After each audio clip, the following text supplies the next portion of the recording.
আমি জানি আগামী জাতীয় নির্বাচন কখন হবে সে বিষয়ে সিদ্ধান্ত জানার জন্য রাজনৈতিক দল ও জনগণের মধ্যে বিপুল আগ্রহ রয়েছে। আমি বারবার বলেছি এই নির্বাচন ডিসেম্বর থেকে আগামী বছরের জুনের মধ্যে অনুষ্ঠিত হবে।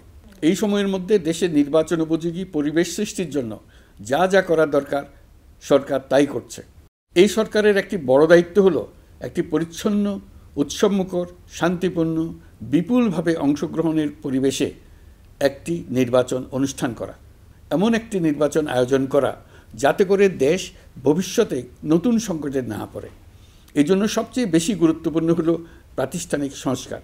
যেই প্রতিষ্ঠানগুলো নির্বাচনের সঙ্গে সরাসরি জড়িত সেগুলোতে যদি সুশাসন নিশ্চিত করা না যায় তাহলে ছাত্র জনতার সকল আত্মত্যাগ বিফলে যাবে।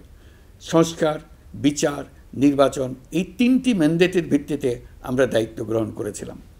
সেই বিবেচনায় আগামী রোজার ঈদের মধ্যে সংস্কার ও বিচারের বিষয়ে আমরা একটি গ্রহণযোগ্য জায়গায় পৌঁছতে পারব বলে বিশ্বাস করি।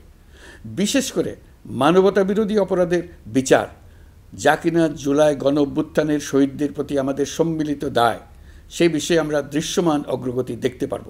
এতে আমাদের উপর আপনাদের অর্পিত ম্যান্ডেট ন্যূনতম হলেও বাস্তবায়ন করে যেতে পারব। সেই বিবেচনায় ও ইতিহাসে সবচেয়ে অবাধ, সুষ্ঠু, প্রতিদ্বন্দ্বিতামূলক ও গ্রহণযোগ্য নির্বাচন আয়োজনের জন্য সকল পক্ষের সঙ্গে আমরা আলোচনা করেছি।